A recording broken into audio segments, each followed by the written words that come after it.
Welcome sa Tagalog Horoscope, ang iyong gabay sa pang-araw-araw na buhay. Dito, hatid namin ang iyong horoscope araw-araw.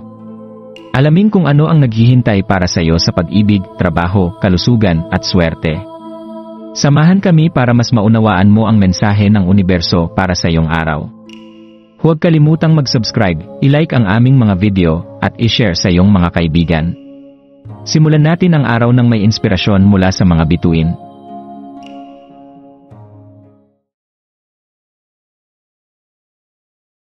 Narito ang iyong pang-araw-araw na horoscope para sa Capricorn ngayong Pebrero 7, 2025. Pagyakat sa bagong oportunidad at ang simula ng panibagong paglalakbay.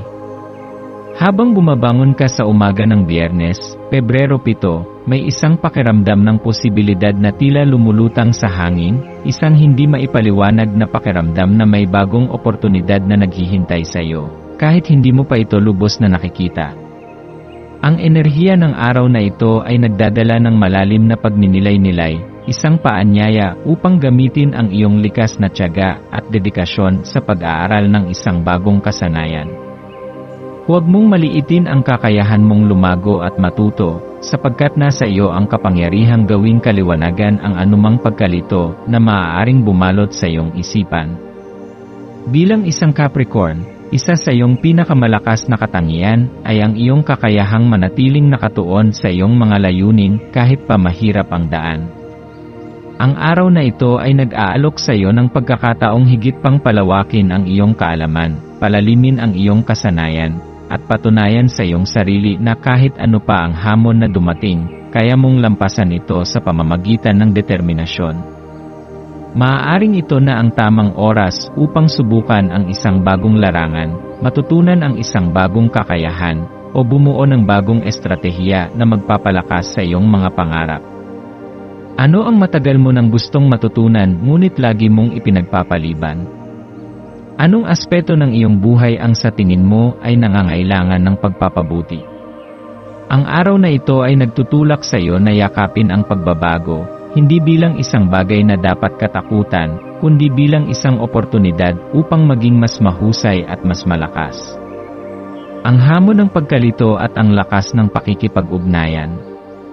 Maaaring maramdaman mong may bigat sa iyong isipan, isang tila hindi maipaliwanag na pagkalito na unti-unting humahadlang sa iyong kakayahang magdesisyon. Ang ganitong damdamin ay likas, lalo na kapag marami kang iniisip at maraming direksyong maaaring tahakin. Ngunit sa halip na labanan ito ng mag-isa, tandaan na may mga taong handang tumulong sa iyo. Ang mundo ay hindi isang larangan na kailangan mong tahakin ng nag-iisa. Minsan, ang sagot na hinahanap mo ay matatagpuan sa isang simpleng pag-uusap o sa isang payo mula sa isang taong pinagkakatiwalaan mo. Ang buwan sa ilalim ng Gemini ay nagtutulak sa iyo upang maging mas bukas sa komunikasyon. Ngayong araw, mas magiging makabuluhan ang iyong pakikipag-usap sa iba, kaya't huwag kang mag-atubiling magbahagi ng iyong saloobin. Kung may bumabagabag sa iyo, huwag mong kimkimin ito, mas magiging madali para sa iyo ang paglilinaw ng iyong damdamin at pananaw kung mayroon kang makakausap na makikinig at magbibigay ng ibang perspektiba.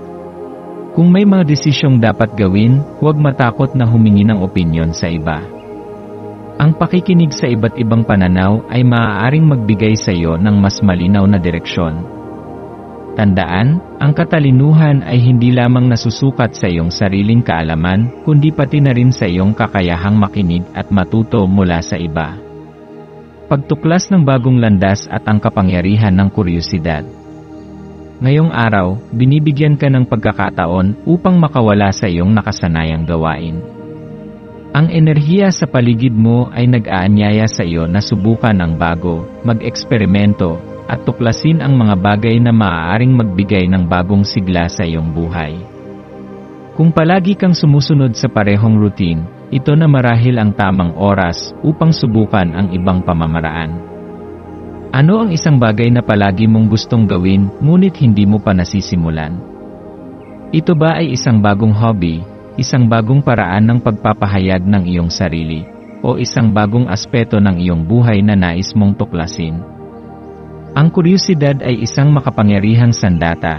Ito ang nagtutulak sa atin upang lumago, matuto, at patuloy na hanapin ang mas mataas na bersyon ng ating sarili. Huwag matakot sa pagbabago, sapagkat ito ay isang mahalagang bahagi ng pag-unlad. Kung may pagkakataong dumating na tila kakaiba o hindi pamilyar, sa halip na ito ay iwasan, subukan mong yakapin ito at tingnan kung anong mga posibilidad ang maaaring lumitaw mula rito. Maswerteng elemento ng iyong araw. Maswerteng kulay, itim at berde. Ang itim ay sumisimbolo ng karunungan, proteksyon, at panloob na lakas, habang ang berde ay kumakatawan sa kasaganahan at balanse. Maswerteng numero, 4, 7, at 22. Ang mga numerong ito ay nagdadala ng matibay na pundasyon, espiritual na paggabay, at matatag na ambisyon. Maswerteng kristal, obsidian, isang makapangyarihang kristal na nag-aalis ng negatibong enerhiya at nagbibigay ng malinaw na pananaw sa buhay. Maswerteng gawain, pagbabasa ng libro o panonood ng inspirasyonal na material. Ito ay magpapalakas sa iyong kaisipan at magbibigay sa iyo ng bagong pananaw sa buhay. Pagninilay sa araw at paghahanda sa susunod na hakbang. Habang papalapit ang pagtatapos ng araw, maglaan ng sandali upang pagnilayan ang iyong mga natutunan at maramdaman ang progreso na iyong nagawa.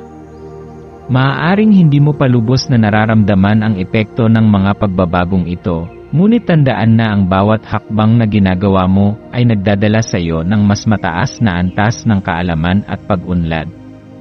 Minsan, ang pinakamalalaking pagbabago ay nagsisimula sa maliliit na hakbang. Ang isang bagong ideya, isang simpleng pag-uusap, o isang maliit na desisyon ay maaaring magbukas ng mas malaking oportunidad sa hinaharap. Huwag mong maliitin ang kapangyarihan ng maliliit na bagay, sapagkat ito ang bumubuo sa kabuuan ng iyong paglalakbay. Sa pagsisimula ng bagong araw bukas, dalhin mo ang inspirasyon at determinasyong iyong natamo ngayon. Patuloy mong palawakin ang iyong kaisipan, yakapin ang bagong karanasan, at magpatuloy sa iyong paglalakbay ng may kumpiyansa at pananalig sa sarili. Ang landas mo ay puno ng potensyal, Capricorn. Magpatuloy ka sa iyong misyon at huwag matakot sa pagbabago, sapagkat ito ang susi sa iyong tagumpay.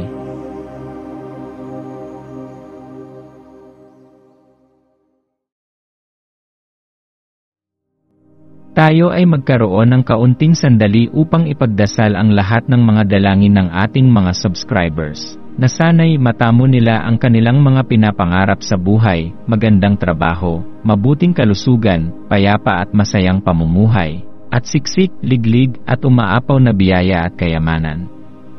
Ipinagdarasal namin ng mataimtim ang lahat ng mga komento sa nakaraang video, at hinihiling namin, Panginoon, na pagpalain mo ang ating mga subscribers ng masayang buhay sa mundong ibabaw.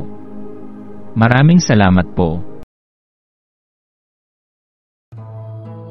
Maraming salamat sa panonood ng iyong horoscope ngayon araw. Naway gabayan ka ng mga bituin sa iyong landas.